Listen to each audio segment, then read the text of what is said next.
Oitavas de final da Champions, vamos direto começar com o resumão, porque muitos dos confrontos ainda é um mistério quem vai passar. Outro mistério é como que o Valverde consegue ser um dos melhores da sua posição, não importando em qual posição ele jogue. Dessa vez, de novo como lateral direito, precisou de 4 minutos para dar uma enfiada de bola mágica pro Rodrigo, e aí acionou o cara que o Bellingham descreveu como provavelmente o mais talentoso jogador do Real Madrid. O raio puxou pra canhota e meteu uma finalização perfeita no alto para abrir o placar, e fez duas comemorações meio antagônicas. Ao mesmo tempo ele meteu o "eu tô aqui" e também meteu aquela mãozinha na frente da cara pra dizer que é o invisível. É o supostamente invisível que é cada vez mais protagonista. E quem também tá numa trajetória muito ascendente é o Julián Álvares, que chegou cansado no Atlético de Madrid, demorou pra engrenar, mas nesse momento só falta fazer chover. Foi assim contra o Leverkusen na Champions, foi assim contra o Barcelona na Copa do Rei e agora contra o Real Madrid. Uma bola que parecia sem muito perigo lá pro bico da área, ele transforma do Neida num gol mágico, um tiro com precisão, curva, potência, tudo que tem que ser pra tu conseguir tirar a bola do alcance do gigantesco Courtois, um gol de craque. E se a partir desse gol o Atlético parecia que sabia melhor o que fazer com a bola, conseguia ser um pouco mais perigoso, é de novo na individualidade que vem o 2 a 1 do Real, porque o Brahim Dias também tava ali no meio da área, cercado por uns trocentos da tropa do Simeone, fez todo mundo dançar, deixou o Giménez literalmente no chão e meteu uma finalização perfeita também no canto. Outro golaço de um jogador reserva, mas que com muita frequência entrega no mais alto nível. Depois desse 2 a 1, o Atlético de Madrid deu uma morrida na partida, tá? Pareceu até contente em alguns momentos de perder só por 2 a 1. Foi um dos derbys de Madrid mais lights que eu já vi, tá? Os jogadores se respeitando, entradas limpas na maior parte do tempo, não foram tantas faltas, e o Real Madrid conseguiu vencer esse derby mesmo sem o Bellingham, mesmo com o Mbappé apagado, mesmo com o Vinícius Júnior pouco inspirado. A poesia desse Real atual é ser um time que não depende de um ou dois jogadores. Tem pelo menos uns 4 ou 5 ali com altíssimo poder de decisão. E quando um ou dois ou três estão mais sumidos, os outros dois de repente aparecem. É um carrossel esse time merengue no momento. E ó, se tem um time que ganhou um fôlego novo com a chegada de um ex-Real Madrid, é o Aston Villa, que viu Asensio e Rashford se transferindo pra lá recentemente e indo muito bem, obrigado, mas eles abriram um placar contra o Bruges na Bélgica, com figurinhas mais carimbadas no elenco. O Tielemans levanta na área, o Mings, zagueirão gigante, ajeita de cabeça e o Bailey manda uma bala em direção ao gol pra fazer o 1 a 0 logo de cara. Era o segundo minuto do jogo só, e essa jogadinha aí teve toda a cara de que foi ensaiada, tá? Então foi bem maneiro mesmo. Aliás, o Tielemans que começou a jogada é cria do Anderlecht da Bélgica, então cada vez que ele tocava na bola, a torcida do Bruges vaiava. Mas a gente bateu na tecla aqui no Eurão de como o Brujão é um time bem treinado e que não deve ser subestimado, e logo 10 minutos depois eles empataram mostrando isso,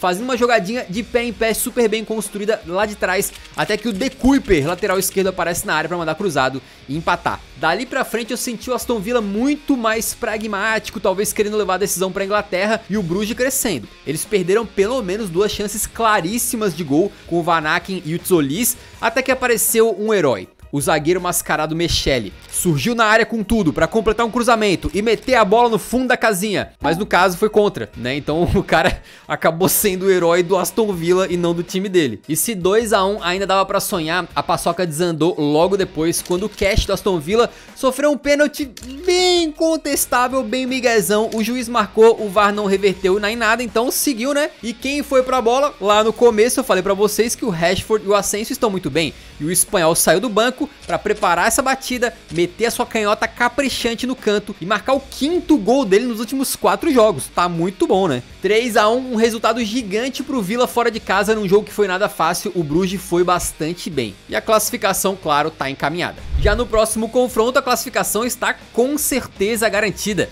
O Arsenal foi pra Holanda pegar um PSV que passa pelo seu pior momento nas últimas 2 temporadas, e na ausência do trio de ataque dos Gunners ali, a solução foi atacar com os meio-campistas, né? Então o Merino ficou improvisado no ataque, o Odegaard teve uma grande chance que perdeu, depois o Rice marcou, mas estava impedido, e se não deu com os meio-campistas, foi a vez do Rice então mandar um cruzamento, e o Timber, defensor, abriu o placar de cabeça. E o Timber é cria do Ajax, então também deve ter sido vezes bastante xingado pelos torcedores pilhados do PSV, né? E cara, não deu tempo nem deles respirarem, porque o Lewis Skelly fez uma baita jogada na ponta esquerda e tocou pro Nwaneri fuzilar pro gol, uma porradaça na bola mesmo. E o menino de ainda 17 anos marca mais um na UCL, ele tá muito bem. E o detalhe, o Lewis Skelly e o Nwaneri são os melhores amigos desde os 6 anos de idade e agora fazem juntos aí um gol na Champions. Muito bacana a história dessa molecada. Ainda no primeiro tempo, uma bizarrice dentro da área ali, o Flamengo meio que dá uma assistência pro adversário e o Merino novamente ali como camisa 9, praticamente chapa pra fazer o 3 a 0 sem muito esforço. O PSV ainda diminui com o Noah Lang de pênalti, mas isso aí só serviu pro Arsenal continuar com o apetite, né? Porque no segundo tempo, o Odegaard marca o quarto, depois que o goleiro dá um rebote no pé dele. Depois o Trossard faz um gol em que o goleiro toma entre a trave e ele, não pode, né? Depois o Odegaard manda de fora da área, o goleiro chega a tocar nela, mas a bola entra mesmo assim. Era 6 a 1 e ainda deu tempo do norueguês dar um passe de trivela pro Calafiori fazer o famoso 7 a 1 contra um PSV que não perdia em casa desde 2022 e agora perderam pro Go Ahead Eagles pela Copa da Holanda e logo em sequência perderam de novo em casa com essa que foi a pior derrota que o PSV já teve na Champions, tá? Um recital de Martin Odegaard, uma grande atuação do Arsenal que contou com um segundo volante jogando de atacante e é uma classificação mais do que garantida dos Gunners aí. Quem não tá nada garantido é o Borussia Dortmund, que depois de patrolar o Sporting nos playoffs foi pegar o Lille na Alemanha e o Lille tá um time encaixadinho, mas quem abriu o placar mesmo foi o time alemão com o ADM num belo chutaço de fora da área. Eu tenho pra mim que todo time que deixa um camarada ali na frente da área só esperando uma bola cair tem que tomar gol mesmo pra aprender. O Dortmund com o Niko Kovac deu uma melhorada, só que ainda assim não é um time que dá pra confiar muito. Eles deram uma vacilada e o Hakon Haraldsson, que tem o nome mais viking que eu já vi na vida, o nome dele é mais viking que o Ragnar Lothbrok, entrou na área e deixou tudo igual pro Lille. Não foi um jogo muito movimentado, ficou no 1 a 1 mesmo e teve até um milagre porque nem o Guirassy marcou pro Dortmund e nem o Jonathan David pro Lille. Então vamos ver se de repente eles estão segurando os gols pro jogo de volta, que tomara que seja um pouco mais elétrico que esse, né? O empate, obviamente, acaba ficando bom pro Lille, mas vamos ver.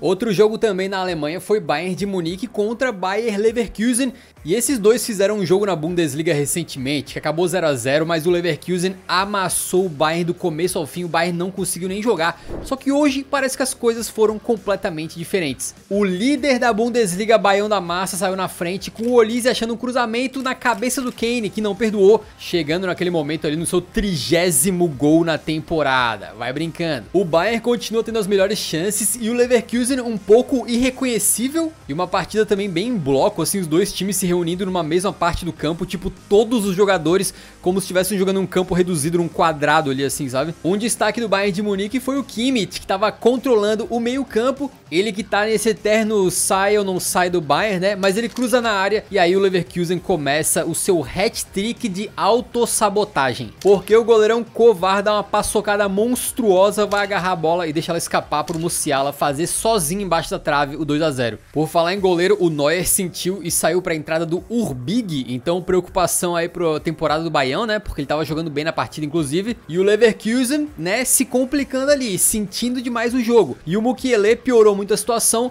quando tomou o segundo amarelo e foi pra rua, a segunda autossabotagem. Então o Bayern de Munique tava superando o Leverkusen em tudo, mental, físico, tático, e o Leverkusen claramente se fechou com um a menos, e quando entra o zagueiro Tapsoba pra fechar mais a casinha, dá poucos minutos e o cara agarra o Kane dentro da área, pênalti pro Bayern de Munique. O Kane bate de forma magistral, tá? Um pênalti lindo dele no ângulo, faz o seu 31º da temporada e mete um 3 a 0 que fez parecer fácil e botou aquela péssima atuação contra o Leverkusen na Bundesliga muito pra trás. Inclusive o Leverkusen, que tinha aquela aura de conseguir tudo a seu favor, nem que fosse no último lance das partidas, dessa vez vai ser difícil, tá? Os caras vão virar um 3 a 0 contra o Bayern. Muito difícil, mas para um time que entregou um gol, fez um pênalti e teve um expulso, tudo na mesma partida, talvez a eliminação seja realmente muito merecida. Outro resultado merecido foi lá na Holanda, quando o Feyenoord viu essa patada que o compatriota PSV tomou do Arsenal e resolveu fazer diferente. Começou o jogo bem pra cima da Inter, tá? ameaçando os italianos, que estão longe de estar na melhor fase deles, mas mesmo assim a Inter que abriu o placar. Cruzamento da direita e o Marcos Thuram apareceu completamente livre para escorar pro gol. Ele que tinha começado a temporada voando, mas querendo ou não tava há um mesinho e meio aí sem fazer gol, então sai zica pra ele, né? E logo no começo do segundo tempo, o Feyenoord já toma uma ducha de água fria quando o Lautaro recebe dentro da área e manda um míssil no ângulo, uma baita finalização